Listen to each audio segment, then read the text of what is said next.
মহান আল্লাহ সুবহানাহু ওয়া তাআলা এই পৃথিবীতে অসংখ্য অগণিত মাখলুকাত সৃষ্টি করেছেন, তাই না? তার মধ্য থেকে আল্লাহ সুবহানাহু ওয়া তাআলা যাচাই করে বাছাই করে মানব জাতিকে আশরাফুল মাখলুকাত তথা সৃষ্টি জগতের সেরা হিসেবে সৃষ্টি করেছেন। মহান আল্লাহ সুবহানাহু ওয়া তাআলা বলেন, ওয়ালাকাদ কাররামনা বানি আদম, আমি বানি আদমকে অত্যন্ত কি করেছি?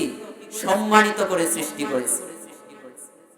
অন্যান্য যত প্রাণী রয়েছে, যত মাখলুকাত রয়েছে, তার মধ্য থেকে আল্লাহ সুবহানাহু ওয়া তাআলা বনি আদমকে সম্মানিত করে সৃষ্টি করেছেন। বলুন সুবহানাল্লাহ।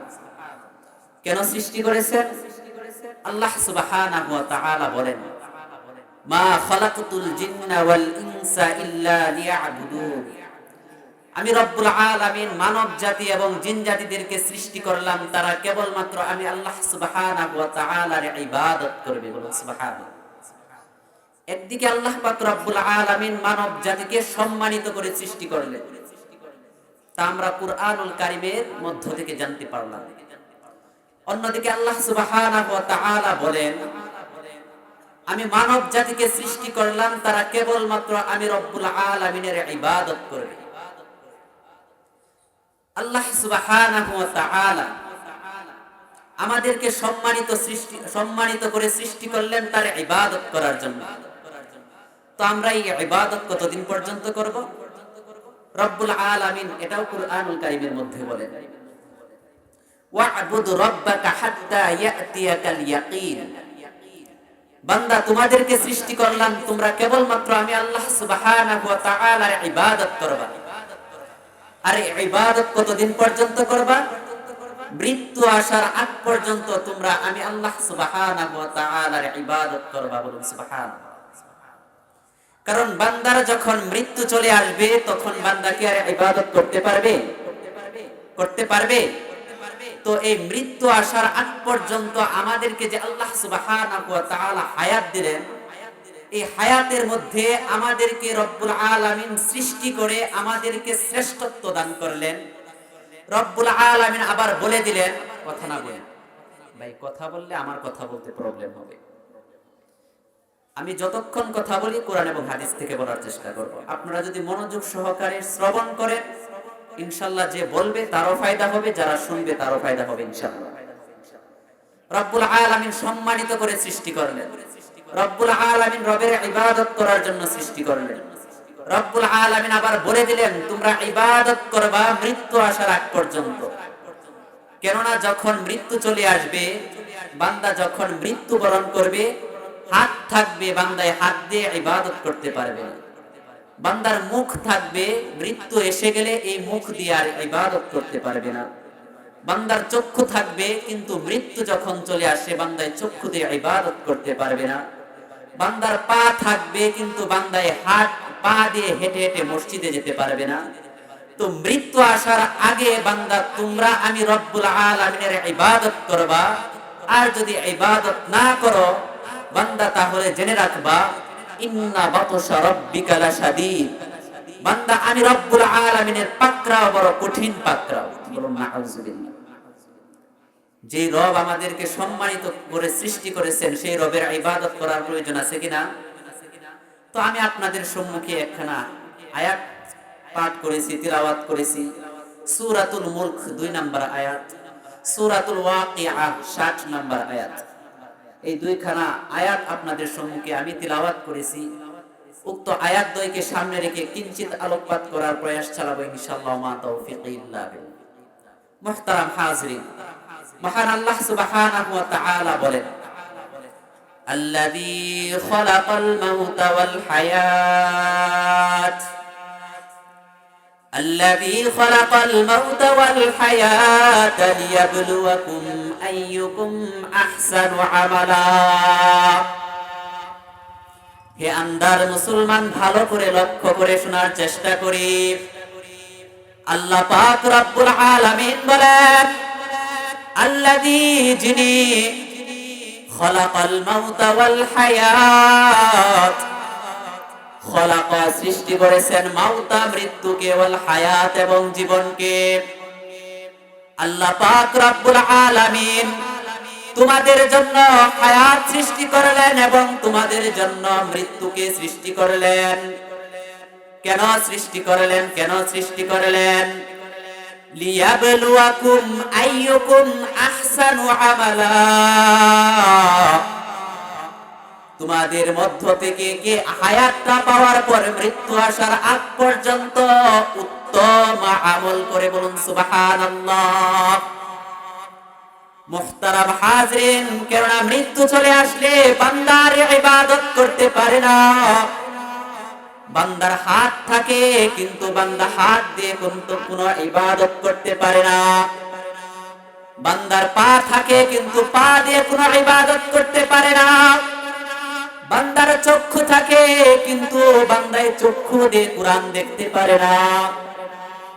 তাই আল্লাহ পাক রব্বুল আলামিন বলেন, বান্দা মৃত্যু আসার আগে তুমি তোমার জীবনকে আল্লাহর রাস্তায় ব্যয় করো, বলুন সুবহানাল্লাহ। কেননা মৃত্যু যখন চলে আসবে, মৃত্যু থেকে পলায়ন করার কোনো রাস্তা নাই। আছে রাস্তা? কোন রাস্তা আছে? মুহতারাম হাজিরিন, আল্লাহ পাক রব্বুল আলামিন সূরাতুল ওয়াকিআ 60 নম্বর আয়াতের মধ্যে বলেন, নাহনু কদ্দারনা বাইনাকুমুল মাউত, হে বান্দা আমি রব্বুল আলামিন তোমাদের জন্য মৃত্যুকে নির্ধারণ করে দিয়েছি। মৃত্যু তোমাদের নিকট আসবেই আসবে। রব্বুল আলামিন সূরাতুল জুমআ 8 নম্বর আয়াতের মধ্যে বলেন, কুল, হে নবী আপনি বলে দিন, ইন্নাল মাউতাল্লাযী তাফিররুনা মিনহু ফাইন্নাহু মুলাকীকুম সুম্মা তুরাদ্দুনা ইলা আলিমিল গায়বি ওয়াশ শাহাদাহ ফায়ুনাব্বিউকুম বিমা কুনতুম তা'মালুন। কুল, হে নবী আপনি বলে দিন, ইন্নাল মাউতাল্লাযী তাফিররুনা মিনহু, নিশ্চয়ই তোমরা যেই মৃত্যু থেকে পলায়ন করো, নিশ্চয়ই তোমরা যেই মৃত্যু থেকে বাঁচতে চাও, যেই মৃত্যুর মুখোমুখি তোমরা হতে চাও না, ফাইন্নাহু মুলাকীকুম, শুনে রাখো নিশ্চয়ই সেই মৃত্যু তোমাদের মুখোমুখি হবে। সেই মৃত্যু তোমাদেরকে পাকড়াও করবে, সেই মৃত্যু তোমাদেরকে ধরবে, সেই মৃত্যু তোমাদেরকে পাকড়াও করে শুধু ছেড়ে দিবে, বিষয়টি এমন নয়। সুম্মা তুরাদ্দুনা ইলা আলিমিল গায়বি ওয়াশ শাহাদাহ, অতঃপর তোমরা দৃশ্য এবং অদৃশ্যের জ্ঞানী আল্লাহ পাক রব্বুল আলামিনের নিকট গিয়ে একত্রিত হবে। ফায়ুনাব্বিউকুম বিমা কুনতুম তা'মালুন, অতঃপর তিনি তোমাদেরকে জানিয়ে দিবেন ওই সমস্ত আমল সম্পর্কে যে আমল দুনিয়ার জমিনের মধ্যে তোমরা করতে। মুহতারাম হাজিরিন, রব্বুল আলামিন বলেন, হে নবী আপনি মানুষদেরকে বলে দিন, তারা যে মৃত্যু থেকে পলায়ন করতে চায় সেই মৃত্যু থেকে তারা পলায়ন করতে পারবে না। এই মৃত্যু তাদেরকে ধরবে, এই মৃত্যু তাদের কাছাকাছি হবে, তাদেরকে পাকড়াও করবে। শুধু পাকড়াও করে তাদেরকে ছেড়ে দেওয়া হবে, বিষয়টি এমন নয়। অতঃপর তারা দৃশ্য এবং অদৃশ্যের জ্ঞানী রব্বুল আলামিনের নিকট তাদের একত্রিত হতে হবে, রব্বুল আলামিনের নিকট তাদেরকে ফিরে যেতে হবে। অতঃপর রব্বুল আলামিন তাদেরকে সেই সমস্ত আমল সম্পর্কে জানিয়ে দিবেন যে সমস্ত আমল তারা দুনিয়ার জমিনের মধ্যে করত, বলুন সুবহানাল্লাহ। আল্লাহ সুবহানাহু ওয়া তাআলা সূরাতুন নাহল 61 নম্বর আয়াতের মধ্যে বলেন, ফাইযা জাআ আজালুহুম লা ইস্তাখিরুনা সাআতাও ওয়া লা ইস্তাকদিমুন, অতঃপর যখন তাদের নির্দিষ্ট সময় চলে আসবে, অর্থাৎ যখন তাদের মৃত্যুর সময় চলে আসবে, তখন তাদেরকে 1 সেকেন্ড ত্বরান্বিত কিংবা বিলম্বিত করা হবে না। নির্দিষ্ট সময় তাদেরকে চলে যেতে হবে। রব্বুল আলামিন সূরাতুল আনকাবুত 57 নম্বর আয়াতের মধ্যে বলেন, কুল্লু নাফসিন যায়িকাতুল মাউত, প্রত্যেক প্রাণীকে মৃত্যুর স্বাদ আস্বাদন করতে হবে। প্রত্যেক প্রাণীকে মৃত্যুর স্বাদ আস্বাদন করতে হবে। সুম্মা ইলাইনা তুরজাউন, অতঃপর তাদের প্রত্যাবর্তন হবে আমার দিকে, রব্বুল আলামিনের দিকে।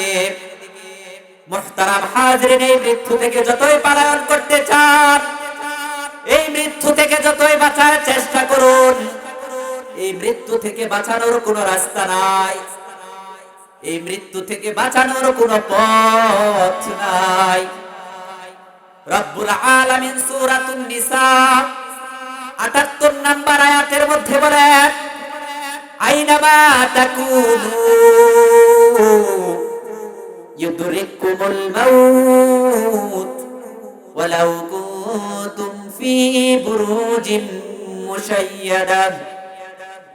রব্বুল আলামিন বলেন, হে দুনিয়ার মানুষ, এই মৃত্যু থেকে বাঁচার জন্য যত রাস্তা তোমরা অবলম্বন করো না কেন, কোন রাস্তাই তোমাদেরকে মৃত্যু থেকে বাঁচাতে পারবে না। এই মৃত্যু থেকে বাঁচানোর জন্য যদি সুদূর একটা দুর্গ উপস্থাপন করো, সেখানে গিয়ে যদি মৃত্যু থেকে বাঁচতে চাও, সেখানে গিয়ে তোমরা বাঁচতে পারবে না। রব্বুল আলামিন বলেন, হে দুনিয়ার মানুষ, সেই মৃত্যু আসার আগে তোমরা আমি রব্বুল আলামিনের ইবাদত করবা। মুহতারাম হাজিরিন, বুঝার চেষ্টা করুন। যতই পলায়ন করার চেষ্টা করি, কোন রাস্তা আছে? কোন রাস্তা আছে? মুহতারাম হাজিরিন, যদি রাস্তা থাকতো তাহলে আমাদের নবীর মতো শ্রেষ্ঠ ব্যক্তি এই পৃথিবীর জমিনে আছে? আরো আসবে? অতীতে ছিল, তিনি মৃত্যুবরণ করছে কিনা? বাঁচতে পারছে মৃত্যু থেকে? তো আপনি আমি কে? কিছুই না, তাই না? তার তুলনায় কিছুই না। তো আমরা যত চেষ্টাই করি, সকলেই চায় তার হায়াতটা দীর্ঘ হোক, চায় না? প্রত্যেক ব্যক্তি চায়। এই পৃথিবীর জমিনের মধ্যে বিভিন্ন ধর্মের মানুষ আছে কি নাই? ভিন্ন ধর্মের মানুষ অনেকেই এমন আছে যারা আল্লাহকে বিশ্বাস করে না, কিন্তু মৃত্যুকে বিশ্বাস করে। আছে কি নাই? দেখেন, মৃত্যু এমন এক বাস্তব। ছেলের সামনে বাবা মরতেছে, আছে না? বাবার সামনে তার বাবা মরতেছে, আছে না? সেই মৃত্যু আমাদেরকে বুঝিয়ে দেয় মৃত্যু থেকে বাঁচার কোনো রাস্তা নাই। আল্লাহ পাক রব্বুল আলামিন বলেন সূরাতুল লুকমান 34 নম্বর আয়াত, ইন্নাল্লাহা ইনদাহু ইলমুস সাআ ওয়া ইউনাজ্জিলুল গায়সা ওয়া ইয়ালামু মা ফিল আরহাম ওয়া মা তাদরি নাফসুম মাযা তাকসিবু গাদা ওয়া মা তাদরি নাফসুম বিআইয়ি আরদিন তামুত ইন্নাল্লাহা আলীমুন খাবীর। হে দুনিয়ার মানুষ, তোমরা জেনে রাখো, হে দুনিয়ার মানুষ, তোমরা জেনে রাখো, আমি রব্বুল আলামিন তোমাদেরকে জানিয়ে দিলাম। এই আয়াতটা বোঝার আগে একটা যে হাদিস বুঝুন আপনারা। আল্লাহ রাসূল সাল্লাল্লাহু আলাইহি ওয়াসাল্লাম বলেন, উতিতু ইলমান আউয়ালিন ওয়াল আখিরিন। আল্লাহ রাব্বুল আলামিন এই পৃথিবীর শুরু লগ্ন থেকে শেষ পর্যন্ত যত ইলম আছে, সব ইলম আল্লাহ পাক রব্বুল আলামিন আল্লাহ রাসূল সাল্লাল্লাহু আলাইহি ওয়াসাল্লামকে দান করেছেন। বলুন সুবহানাল্লাহ। কিন্তু 5টা ইলম ব্যতীত, কয়টা ইলম? 5টা ইলম। সেই 5টা ইলম হলো এই সূরাতুল লুকমানের 34 নম্বর আয়াতের মধ্যে আল্লাহ পাক রব্বুল আলামিন বলেন, ইন্নাল্লাহা ইনদাহু ইলমুস সাআ। হে নবী, কখন কিয়ামত সংঘটিত হবে তা আমি আপনাকে জানাই নাই, তা শুধুমাত্র আমি আল্লাহ পাক রব্বুল আলামিন জানি। ওয়া ইউনাজ্জিলুল গায়স, বৃষ্টি কখন বর্ষিত হবে, কোথায় বর্ষিত হবে, তা রব্বুল আলামিন ব্যতীত আর কেউ জানে না। ওয়া ইয়ালামু মা ফিল আরহাম, মায়ের পেটে সন্তান ছেলে হবে না মেয়ে হবে, জানে কেউ আল্লাহ ব্যতীত? ওয়া ইয়ালামু মা ফিল আরহাম ওয়া মা তাদরি নাফসুম মাযা তাকসিবু গাদা, আগামী কালকে কি হবে, ভবিষ্যতে কি হবে, তা আল্লাহ পাক রব্বুল আলামিন ব্যতীত দুনিয়াতে আর কেউ আছে তা জানার? ওমা তাদরি নাফসুম মাযা তাকসিবু গাদা ওমা তাদরি নাফসুম বিআইয়ি আরদিন তামুত। কে কোথায় কখন মৃত্যুবরণ করবে তা আল্লাহ পাক রব্বুল আলামিন ব্যতীত আর কেউ জানে? জোরে বলতে হবে, জানে না। আল্লাহ পাক রব্বুল আলামিন তার রাসূল সাল্লাল্লাহু আলাইহি ওয়াসাল্লামের মাধ্যমে জানিয়ে দেন। হাদিসের মধ্যে আসছে আল্লাহ রাসূল সাল্লাল্লাহু আলাইহি ওয়াসাল্লাম বলেন, ইদা কাদাল্লাহু লিআবদিন আইয়ামুতা বিআরদিন জাআলা লাহু ইলাইহা হাজা। আল্লাহ পাক রব্বুল আলামিন যখন কোন ব্যক্তির মৃত্যু কোন স্থানে নির্ধারণ করে রাখেন, তখন ওই ব্যক্তিকে ওই স্থানে যাওয়ার জন্য কোন একটি হাজত প্রয়োজন নির্ধারণ করে দেন। সুবহানাল্লাহ। আর কয়েক মিনিট কথা বলবো, আমরা একটু মনোযোগ সহকারে শ্রবণ করি। তো আয়াতগুলো থেকে তো আমরা এতটুকু জানতে পারলাম, আসলে একটা কথা বলতে হলে বোঝাতে গেলে দীর্ঘ সময়ের প্রয়োজন পড়ে। যাই হোক, আয়াতগুলো থেকে তো আমরা এতটুকু বুঝতে পারলাম মৃত্যু নিশ্চিত, তাই না? আর বাস্তবতা তাই বলে, আমার সামনে যখন আমার পিতা মারা যায় তখন সে এই মেসেজটাই দেয়, এই দুনিয়ার জমিনের মধ্যে তোমার মতো আমিও হাঁটতাম, তোমার মতো আমিও পা দিয়ে ধরতাম, তোমার মতো আমিও চক্ষু দিয়ে দেখতাম, তোমার মতো আমিও কথা বলতাম, তোমার মতো আমিও পা দিয়ে হেঁটে হেঁটে যাইতাম, ধাম্বিকতার সাথে চলতাম। কিন্তু মৃত্যু নামক এক এমন জিনিস যা আমাকে পাকড়াও করে, তোমার মতো আমারও হাত আছে কিন্তু আমি এখন ধরতে পারি না, তোমার মতো আমারও চক্ষু আছে কিন্তু আমি দেখতে পারি না, তোমার মতো আমারও মুখ আছে কিন্তু আমি দেখতে পারি না। তো দেখেন, এই মৃত্যু আসবেই, কিন্তু মৃত্যু আসার আগে শুরুর দিক দিয়ে যে আমি বলেছিলাম আল্লাহ রাব্বুল আলামিন সৃষ্টি করেছেন তার ইবাদত করার জন্য। আমি কতটুকু পরিমাণে তার ইবাদত করে তারপরে মৃত্যুর প্রস্তুতি গ্রহণ করতেছি, এটা আমি নিজেকে কি করি? প্রশ্ন করি। এ ভাই, আমি তো এমনিতেই অল্প সময় নিয়ে বসছি, আর আসার পরে দেখলাম আলহামদুলিল্লাহ আমার অন্তরটা ভরে গিয়েছিল, মাঠ ভর্তি মানুষ ছিল। ধীরে ধীরে সব চলে গেল। তাও যাই হোক, এখন কথা বলবো অনেক কম, মাত্র কয়েকটা হাদিস বলবো, তারপরেই শেষ করে দেবো ইনশাআল্লাহ। আপনারা মনোযোগ সহকারে দুইটা হাদিস শুনতে রাজি আছেন ইনশাআল্লাহ? বুখারী এবং মুসলিম শরীফের মধ্যে হাদিস আছে। আল্লাহ রাসূল সাল্লাল্লাহু আলাইহি ওয়াসাল্লাম বলেন, ইদা মাতাল ইনসান, মানুষ যখন মারা যায়, ইনকাতা আনহু আমালুহু, তার সমস্ত নেক আমলের দরজা বন্ধ হয়ে যায়। আপনারা বলুন তো, একটা মানুষ যখন মারা যায় তখন কি সে কোনো নেক আমল করতে পারে? ইদা মাতাল ইনসান, মানুষ যখন মারা যায়, ইনকাতা আনহু আমালুহু, তার সমস্ত নেক আমলের দরজা বন্ধ হয়ে যায়। ইল্লা মিন সালাসা, তবে তিনটি নেক আমল এমন রয়েছে, বান্দা যদি দুনিয়ার জমিনের মধ্যে করে যেতে পারে তাহলে বান্দা কবরের মধ্যে শুয়ে থাকবে ঠিক এই তিনটা নেক আমলের বিনিময়ে তার কবরের মধ্যে সওয়াব যেতে থাকবে। বলুন সুবহানাল্লাহ। এক নাম্বার, ইল্লা মিন সাদাকাতিন জারিয়া, একটা হলো সাদাকায়ে জারিয়া, আও ইলমিন ইনতাফাউ বিহি। দুই নাম্বার, এমন ইলম সে শিক্ষা গ্রহণ করেছে যে ইলম শিক্ষা গ্রহণের কারণে তার কল্যাণ সাধিত হয়েছে। বলুন সুবহানাল্লাহ। আও ওয়ালাদিন সালিহিন ইয়াদউ লাহু।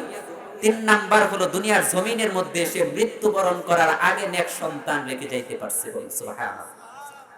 আমি এখান থেকে তিনটার আলোচনা করব না, জাস্ট একটার আলোচনা করব। কয়টা?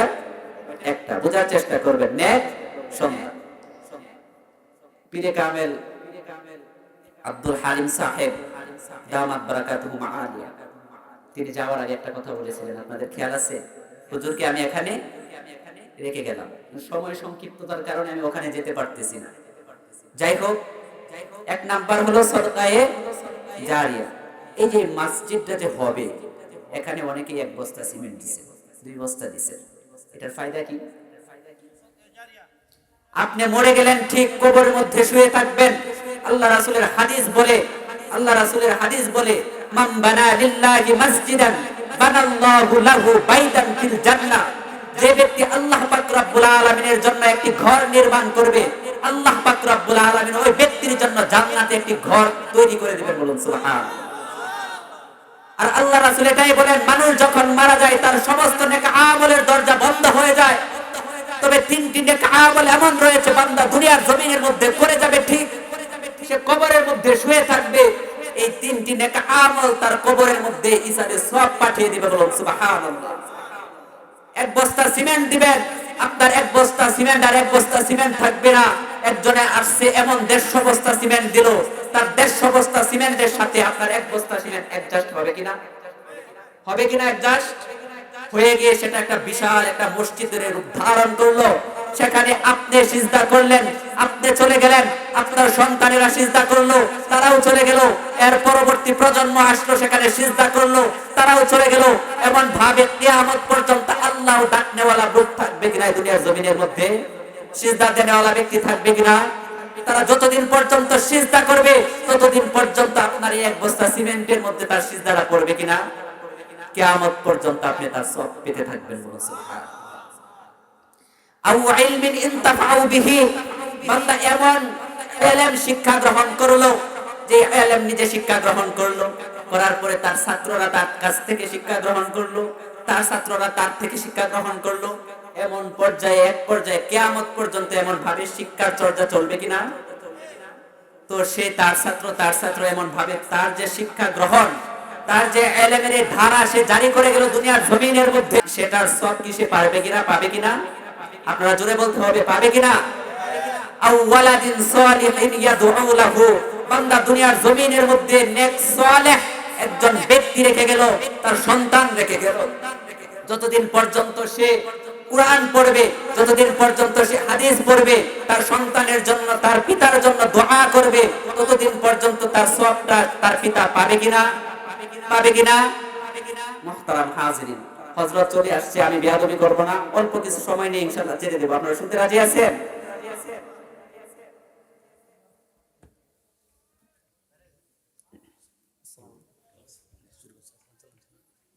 মুহতারাম হাজিরিন, বুঝার চেষ্টা করুন। মাদ্রাসাটা কিসের মাদ্রাসা? কিসের মাদ্রাসা? হাফিজিয়া মাদ্রাসা, তাই তো? এখানে আপনাদের সন্তানরা এসে কি পড়ে?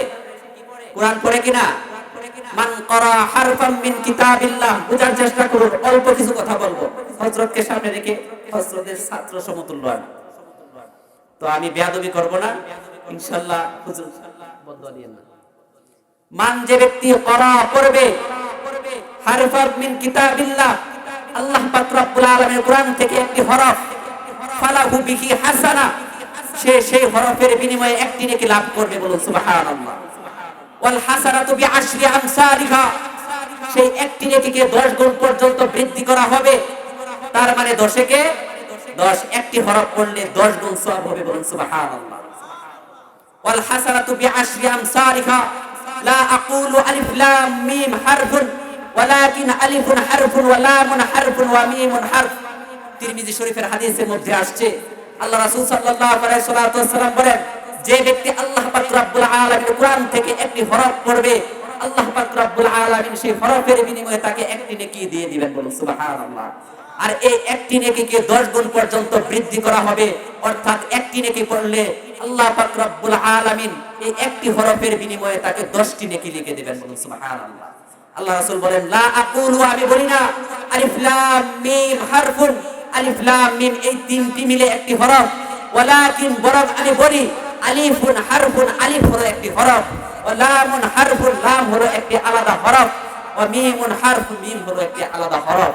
তার মানে আলিফ লাম মিম যদি কোনো ব্যক্তি পড়ে, তাহলে এই তিনটি হরফের বিনিময়ে তাকে 30টি নেকি লিখে দেওয়া হবে। বলুন সুবহানাল্লাহ। মুহতারাম হাজিরিন, আমি যখন এই হাদিসটা পড়াই তখন আমার ছাত্ররা আমাকে প্রশ্ন করলো, হুজুর এত সওয়াব, তাহলে আমরা যে অনেক খতম পড়লাম, আপনারা বলুন তো, আমরা যদি অনেক খতম সাধারণ মানুষ পড়ি, তাহলে যারা হাফেজ তারা কি পরিমাণে তারা পড়ে? আপনারা বলুন তো, এমন একজন হাফেজ এর বাবা আপনারা হতে চান কিনা? দুটো হাত তুলে দেখান। আল্লাহ পাক রব্বুল আলামিন আমাদের সকলকে কবুল করুন। নেক সন্তান রেখে যেতে হবে, নেক সন্তান কি করতে হবে? রেখে যেতে হবে। মুহতারাম হাজিরিন, বুঝার চেষ্টা করুন। আল্লাহ রাসূল সাল্লাল্লাহু আলাইহি ওয়াসাল্লাম বলেন, ইয়াতবাউল মাইয়িতা সালাসা, মৃত ব্যক্তির পেছনে পেছনে 3টি জিনিস যায়। কয়টি? 3টি জিনিস যায়। আহলুহু ওয়া মালুহু ওয়া আমালুহু, তার পরিবার পরিজন, ওয়া মালুহু, তার ধন সম্পদ, ওয়া আমালুহু, এবং তার নেক আমল। ফায়ারজিউ ইসলাম, 2টি জিনিস ফিরে আসে। ওয়া ইয়াবকা ওয়াহিদ, একটি জিনিস তার কাছে থাকে। ইয়ারজিউ আহলুহু ওয়া মালুহু, যে 2টি জিনিস ফিরে আসে তা হলো তার পরিবার পরিজন এবং তার ধন সম্পদ। ওয়ায়াবকা ওয়াহিদ যে একটা আছে, একটা জিনিস তার সাথে থাকে, সেটা হলো আমালুহু, তার নেক আমল থাকে। মুহতারাম হাজিরিন, একটু আগে পড়ছিলাম দুনিয়ার জমিনের মধ্যে যদি আপনি নেক আমল করতে চান, আপনি যদি নেক আমলের ধারা জারি রাখতে চান, মৃত্যুবরণ করার পরেও আপনার কবরের মধ্যে সওয়াব যেতে থাকুক, তাহলে নেক সন্তান দুনিয়ার জমিনের মধ্যে রেখে যাওয়ার কোনো প্রয়োজন আছে কি নাই? আছে কি নাই? আছে। নেক আমল আপনার এটাই থাকবে দুনিয়ার জমিনের মধ্যে। যদি আপনি ভালো নেক সন্তান একটা দুনিয়ার জমিনের মধ্যে রেখে যেতে পারেন, তাহলে আপনি কবরের মধ্যে শুয়ে থাকবেন ঠিক, তাহলে আল্লাহ পাক রব্বুল আলামিন আপনাকে সেটার বিনিময়ে, নেক সন্তানের বিনিময়ে সে একটি হরফ পড়বে, 10টা নেকি লিখে দেওয়া হবে। যদি খতম করে অনেকগুলো নেকি আল্লাহ পাক রব্বুল আলামিন তাকে দিবেন, আর তার একটা সওয়াব আপনি ইসালের সওয়াব হিসেবে পাবেন কিনা? পাবেন কিনা? মান করাল কুরআন, যে ব্যক্তি কুরআন পড়ে, ফাস্তাযহারাহু, কুরআনকে মুখস্থ করে নেয়, ওয়া আহাল্লা হালালাহু ওয়া হাররামা হারামা, কুরআনের হালালকে হালাল বলে জানে, হারামকে হারাম বলে জানে, আদখালাহুল্লাহুল জান্নাহ, আল্লাহ পাক রব্বুল আলামিন রাসূল সাল্লাল্লাহু আলাইহি ওয়াসাল্লামের মাধ্যমে জানান ওই ব্যক্তি জান্নাতে প্রবেশ করবে। বলুন সুবহানাল্লাহ। ওয়া শাফাআহু ফি আশরাতিন মিন আহলি বাইতিহি কুল্লুহুম ক্বাদ ওয়াজাবাত লাহুন নার, আল্লাহ পাক রব্বুল আলামিন ওই ব্যক্তির হাফেজের ব্যক্তির, ওই আলেম ব্যক্তির এমন 10 জন পরিবার পরিজনদের থেকে জান্নাতে নিয়ে যাবেন, যাদেরকে আল্লাহ পাক রব্বুল আলামিন জাহান্নাম নির্ধারণ করে রেখেছিলেন। বলুন সুবহানাল্লাহ। অপর এক হাদিসের মধ্যে আছে, মান ক্বারাআল কুরআন ওয়া আমিলা বিমা ফীহি উলবিসা ওয়ালিদাহু তাজা ইয়াউমাল কিয়ামা দাউহু আহসানু দাউইশ শামসি ফি বুয়ুতিদ দুনিয়া লাউ কানাত ফীকুম। হে দুনিয়ার মানুষ, জেনে রাখো, মান ক্বারাআল কুরআন, যে ব্যক্তি কুরআন পড়ে, কুরআন পড়তে জানে, ওয়া আমিলা বিমা ফীহি, এবং কুরআনের উপর সে আমল করে, উলবিসা ওয়ালিদাহু তাজা ইয়াউমাল কিয়ামা, কিয়ামতের দিনে আল্লাহ পাক রব্বুল আলামিন তার পিতামাতার মাথার মধ্যে একটা মুকুট পরে দিবেন। বলুন সুবহানাল্লাহ। আর সেই মুকুটটা কেমন?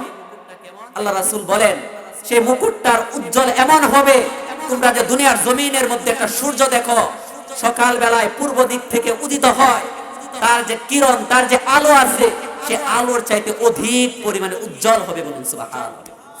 আপনারা কি সেদিন কিয়ামতের দিন হাফেজের আলেমের মা বাবা হয়ে গর্ববোধ করার মতো তার মুকুট থাকবে এমন মা বাবা হতে চান কিনা? শুধু মুখে বলবেন না, ফিতনার এই জামানার মধ্যে যাদের সন্তান ডিজে গান বাজায়, বড় দুঃখের সাথে বলতে হয়, সময় থাকলে দীর্ঘ আলোচনা করতাম। মুহতারাম হাজিরিন, কষ্টে বুক ফেটে যায়, বাস্তবেই ফেটে যায়। আজকে আমার সন্তান কোন দিকে যাচ্ছে আমাদের কোনো পরোয়া নাই। আজকে বাবা হিসেবে আমার দায়িত্ব কি, কর্তব্য কি? আমার সন্তানকে দ্বীনি ইলম শিক্ষা দিচ্ছি কিনা? আমার এই সন্তানটা আমার জাহান্নামে যাওয়ার মাধ্যম হচ্ছে না জান্নাতে যাওয়ার মাধ্যম হচ্ছে, এই ফিকির নাই। তাহলে আমি কি আশা করি যে মৃত্যুবরণ করার পরে আমার সন্তান আমাকে ইসালে সওয়াব পাঠাবে কিনা? আল্লাহ পাক রব্বুল আলামিন যে কথাগুলো বললাম, সর্বপ্রথম আমাকে আমল করার তৌফিক দান করুক, আমাদের সকলকে আমল করার তৌফিক দান করুক। মৃত্যু আসার আগে আমাদের সকলকে আল্লাহ পাক রব্বুল আলামিন পরিপূর্ণ ঈমানদার, মুমিন, মুত্তাকি বান্দা হিসেবে কবুল করুক। ওয়া আখিরু দাওয়ানা আনিল হামদুলিল্লাহি রাব্বিল আলামিন। আসসালামু আলাইকুম ওয়া রাহমাতুল্লাহি ওয়া বারাকাতুহু।